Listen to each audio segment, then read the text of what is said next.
आज हम बात करने जा रहे हैं डोमेन आर्किया के हवाले से। तो बात ये है कि जब हम डोमेन आर्किया को देखते हैं थोड़ा-सा माज़ी में, तो बायोलॉजी में एक बहुत मशहूर क्लासिफ़िकेशन का सिस्टम है जिसको हम कहते हैं 5 किंगडम सिस्टम ऑफ क्लासिफ़िकेशन। इस क्लासिफ़िकेशन सिस्टम को रॉबर्ट व्हिटेकर ने जो है वो प्रपोज़ किया था। इस क्लासिफ़िकेशन सिस्टम के मुताबिक यहाँ पर 5 किस्म के किंगडम हैं। Kingdom Monera, kingdom protista, kingdom fungi, kingdom Plantae and kingdom animalia. अब ये जो 5 हमारे पास किंगडम हैं, इन किंगडम में जो किंगडम मोनेरा है, वो बेसिकली डोमेन आर्किया के मेंबर्स को कंटेन करता था। तो हम यहाँ पर ये कह सकते हैं कि जो हमारे पास डोमेन आर्किया है, इसके member 5 kingdom system of classification के मुताबिक किंगडम मोनेरा का हिस्सा थे। अब अगर हम देखें तो ये जो हमारे पास आर्किया का वर्ड है या ये लफ्ज़ है, ये बेसिकली यूनानी ज़बान से निकला है या ग्रीक लैंग्वेज से निकला है। यूनानी ज़बान में एक लफ्ज़ था आर्कियोस, जिसका मानी है एंशंट या फिर कदीम, यानी कि ये जो लफ्ज़ है इसका मानी बना कदीम और ये यूनानी ज़बान का लफ्ज़ है। अब हम बात करेंगे आर्किया के जो करैक्टरिस्टिक्स हैं या उनकी जो खूबियाँ हैं उनकी। तो सबसे जो बेसिकली अहम खूबी है या बड़ी मशहूर किस्म की खूबी है आर्किया के मेंबर्स की, वो ये है कि ये प्रोकैरियोट्स हैं। प्रोकैरियोट्स का मतलब है कि इनके पास न्यूक्लियस नहीं है। यहाँ पर अहम बात ये है कि बेसिकली 2 किस्म के प्रोकैरियोट्स हैं, एक आर्किया वाले और दूसरा बैक्टीरिया वाले। लेकिन बात ये है कि ये बैक्टीरिया से बिल्कुल मुख्तलिफ हैं। अब सवाल ये पैदा होता है कि ये आर्किया से मुख्तलिफ कैसे हैं? तो हुआ कुछ यूँ था कि ये जो एवोल्यूशनरी ट्री है जिसको हमने पिछले लेक्चर में भी देखा था, इसके मुताबिक जब बिल्कुल एवोल्यूशन का आगाज़ हो रहा था और दुनिया में एक पहला जानदार बना था, तभी 2 डिफरेंट ग्रुप्स जो हैं वो उससे बने। एक बने आर्किया वाले और एक बने बैक्टीरिया वाले। तो चूँकि ये अलग-अलग बने, अलग-अलग इवॉल्व हुए, तो इसीलिए ये 2 डिफरेंट ग्रुप्स हैं। तो इसीलिए जो आर्किया के मेंबर्स हैं, ये बेसिकली बैक्टीरिया से मुख्तलिफ हैं। अब अगर हम आर्किया का डायामीटर देखें या आप समझें कि आर्किया के सेल्स जो हैं, जो प्रोकैरियोट्स हैं, ज़ाहिर है प्रोकैरियोट्स यूनिसेलुलर होते हैं, एक सेल पे मुश्तमिल होते हैं, तो उनका जो डायामीटर है या आप कह लें कि जो मोटाई है, वो 0.1 माइक्रोमीटर से लेके 15 माइक्रोमीटर तक होती है।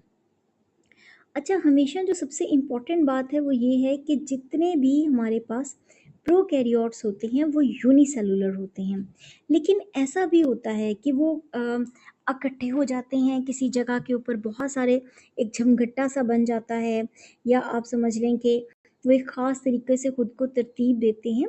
तो ये डिफरेंट डिफरेंट तरीक़ों से खुद को एग्रीगेट करते हैं, यानी कि इसके मेंबर्स इकट्ठे हो जाते हैं। एग्रीगेट का मतलब आप समझे, इकट्ठे हो जाते हैं या जमा हो जाते हैं और डिफरेंट शक्लें जो हैं वो फिर उन कॉलोनीज़ की अपीयर होती हैं।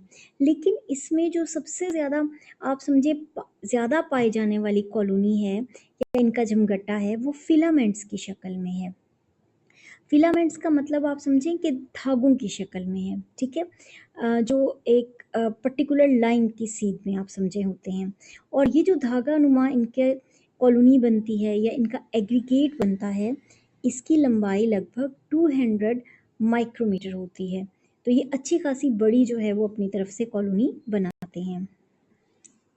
जो हमारे पास आर्किया के मेंबर्स होते हैं वो होते तो यूनिसेलुलर हैं, लेकिन उनकी शक्लें जो हैं या शेप्स जो हैं वो डिफरेंट होती हैं। कुछ सफेरिकल होते हैं यानी कि गोल होते हैं, कुछ इस तरह के होते हैं कि वो रॉड शेप होते हैं, यानी कि इस तरह की शक्ल होती है उनकी, और कुछ इस तरह से होते हैं जो स्पाइरल होते हैं। स्पाइरल का मानी होता है यानी कि इस तरह से स्प्रिंग नुमा होते हैं, ठीक है? और कुछ होते हैं लोब्ड, ठीक है, तो यहाँ पे ये वाली जो शक्ल है ये इसके लोब्ड फॉर्म की है।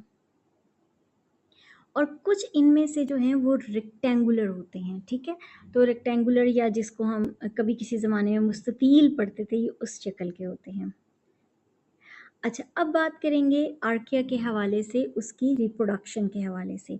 जितनी भी ज़िंदा चीज़ें होती हैं, रिप्रोडक्शन उनके लिए एक कंपल्सरी प्रॉपर्टी होती है, क्योंकि उसके ज़रिए ही उनकी जो स्पीशीज़ है या उनकी जो पॉपुलेशन है वो सर्वाइव कर सकती है। तो ये प्रोकैरियोट्स हैं। तो जितने भी आमतौर पे प्रोकैरियोट्स होते हैं उनके यहाँ आमतौर पर जो रिप्रोडक्शन होती है वो एसेक्सुअल होती है, लेकिन इनके यहाँ इस एसेक्सुअल रिप्रोडक्शन के डिफरेंट मेथड्स हैं। जैसे एक है बाइनरी फिशन।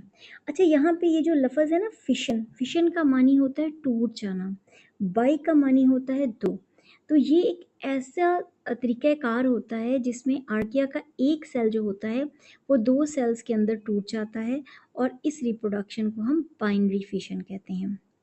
फिशन होता है टूट जाना। तो कभी कभार क्या होता है कि आर्किया के एक सेल से बहुत सारे सेल्स जो हैं, 3-4 सेल्स जो हैं वो बन जाते हैं, और जब एक सेल से बहुत सारे सेल्स बन जाते हैं तो हम इसको फिर मल्टीपल फिशन कहते हैं। एक और तरीका ये होता है कि जो आर्किया का सेल है उससे छोटे छोटे टुकड़े बन जाते हैं। इस फिनोमिना को हम फ्रेगमेंटेशन कहते हैं। ये फ्रेगमेंट से निकला है लफ्ज़, यानी कि टुकड़े बन जाते हैं, फिर वो टुकड़े खुद को ग्रो करते हैं, रीजनरेट करते हैं और अपना पूरा जो पार्ट है वो बना लेते हैं। कभी कभार ऐसा भी होता है कि आर्किया वाले जो हैं वो बडिंग करते हैं, एक छोटी सी आउटग्रोथ बनाते हैं। जब वो इस काबिल हो जाती है कि वो खुद से सरवाइव कर सके, तो फिर उस आउटग्रोथ को अपने सेल से डिटैच कर देते हैं या फिर अलहदा कर देते हैं। अब बात ये है कि आर्किया वाले जो हैं ये प्रोकैरियोट्स हैं। तो प्रोकैरियोट्स के यहाँ एक तो रिप्रोडक्शन जब भी होगी एसेक्सुअल होगी, और इनके यहाँ एक ख़ास तरीक़ेकार होगा सेल डिवीज़न का। इनके यहाँ किसी भी सूरत में कोई माइटोसिस या मियोसिस नहीं होती। और इसके साथ ही हमारा पहला लेक्चर ख़त्म होता है। Thank you so much for watching this video. और एक रिक्वेस्ट कि आप काइंडली मेरे चैनल को ज़रूर सब्सक्राइब कीजिएगा। एक बात मैं आपको बताऊं, ये जो सब्सक्रिप्शन होती है ना, आप किसी भी अपने पसंदीदा चैनल को सब्सक्राइब करते हैं तो ये फ्री ऑफ कॉस्ट होती है, तो काइंडली ज़रूर सब्सक्राइब कीजिएगा और ये शेयर भी कीजिएगा। Thank you so much. अल्लाह हाफिज़।